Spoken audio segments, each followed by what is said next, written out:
Hi, Maggie here again with the latest edition of the Vocal Human. It's been about a month since I did the last one, and a lot of that's because I've been so busy and I've been starting to do my radio show, which is great. I'm enjoying that.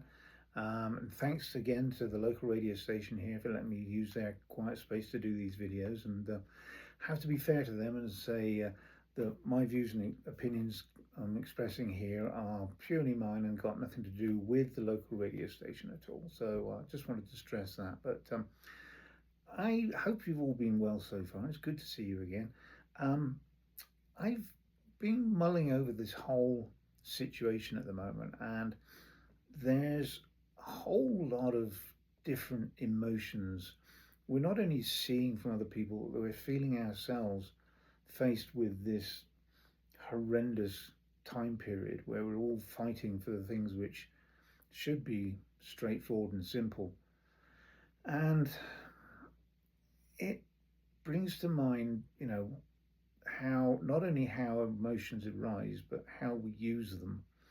And for example, I mean, with everything that's been going on since I last spoke to you, I mean, again, there's been a lot of rightful anger about things, such as obviously the murdering of American citizens who are just there to protest, um, or the way that people are threatening using their power to overthrow allied nations, or all the things that are coming out in the Epstein files, which are horrendous. And we've only just seen the tip of the iceberg.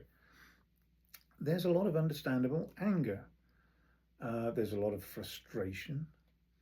There's still a lot of fear because of the power that they're flexing, the muscle that they're trying to show and make them think that they've got to have all the power that we don't, which is not true.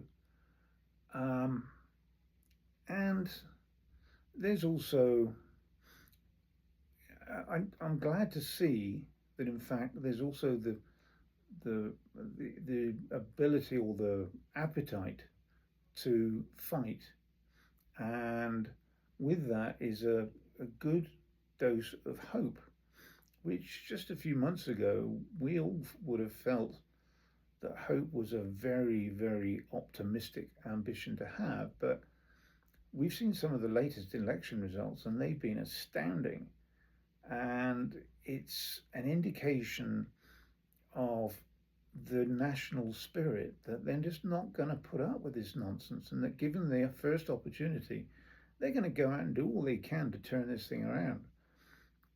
But what I think has really resounded with me and gives me that hope is that the the emotion that's really going to enable us to win in the long run, that singles us out as being different from those hooligans, whatever you want to call them, Nazis or stormtroopers, whatever, all the people in this vile administration, what singles us out as being different is love and empathy and inclusion.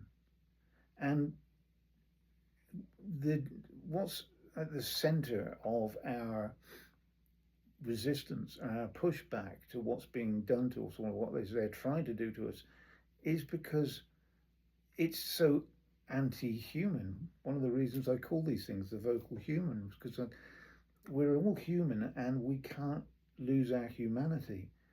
And it's so against a feeling of love and empathy and inclusion. And people have said, that's not right. It's not good enough. It's not right. And the whole thing about this, everything that's going on now, is, again, it's not partisan. It's not a matter of right and left, Democrat and Republican, conservative or liberal or whatever.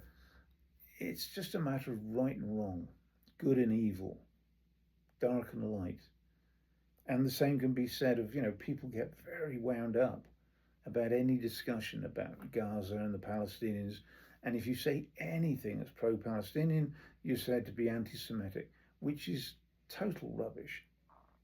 It's not a matter of partisanship. Again, I'm sure there are hundreds of thousands, if not more, of Israelis who condemn utterly what is being done in their name, just as the majority of us here in America condemn what is being done in our name.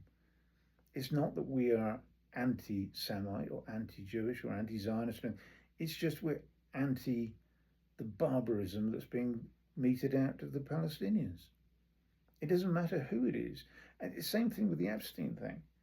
Again, it doesn't matter who's in those files, if they're right, left, centre, whatever. If they're in them and it's proven they've done something wrong, they should all be condemned. They should all be held to account. It doesn't matter who they are. It's not a matter of whether it's left or right. It's a matter of whether it's right or wrong. And what's, as I say, at the centre of that, what supports all that, is love. I mean, you look at these protests that have been going on that are getting bigger and bigger. I mean, we got the No Kings 3.0 coming up March 28th. I really, really hope that there's even more numbers. I mean, the last one was over 7 million. I'd love to see it go north of 10 million for this next protest. But I don't know about you. When I've gone to those protests, it's not anger or fear or hate that makes us go to those protests or makes us keep going back to those protests. It's love and community and inclusion. The feeling at those protests are of us all coming together to fight for each other, to help each other. There's such a wonderful spirit. And every protest is starting to come up with, people who've never been to a protest before.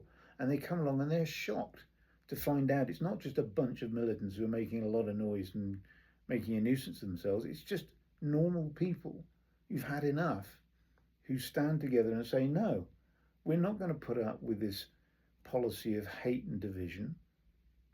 We're actually here to say, no, we're here for love and inclusion. That's what it's all about. And I think that whilst we have to have a healthy ingredient of fear and anger and not hate, but certainly condemnation of things that are wrong and people that have done wrong, what we have to center it all with is love and empathy and inclusion. And because that's, as I say, what makes us different from what we're fighting against. And that is what we want to actually return to. And not only as it was before, but even better. This whole 250-year experiment of this country has been amazing, but it's been entirely flawed. And it's always needed to be tuned and made better. And particularly now, it's obviously highlighted a lot of things that need to be changed, that need to be improved. But it can be done if there's the goodwill of people. And it, again, has got to be rooted in inclusion and love and empathy, not division and hate. And it's amazing to see the spirit of people when they come together who are doing this. And the people who are driven by hate on either side are very much going to find themselves on the outside of the majority of people, and that has got to be refreshing, and that's got to give us hope. So as we go into this next year leading up to the midterms, we have to keep our feet on the gas. We can't let up. We've got to redouble our efforts all the way, but it has got to be based with the right thing, and I think we have up to now with frogs and unicorns and everything else. We just need to keep that up. Anyway, that's enough for now, but thank you for listening. Don't be afraid to like, subscribe, or comment.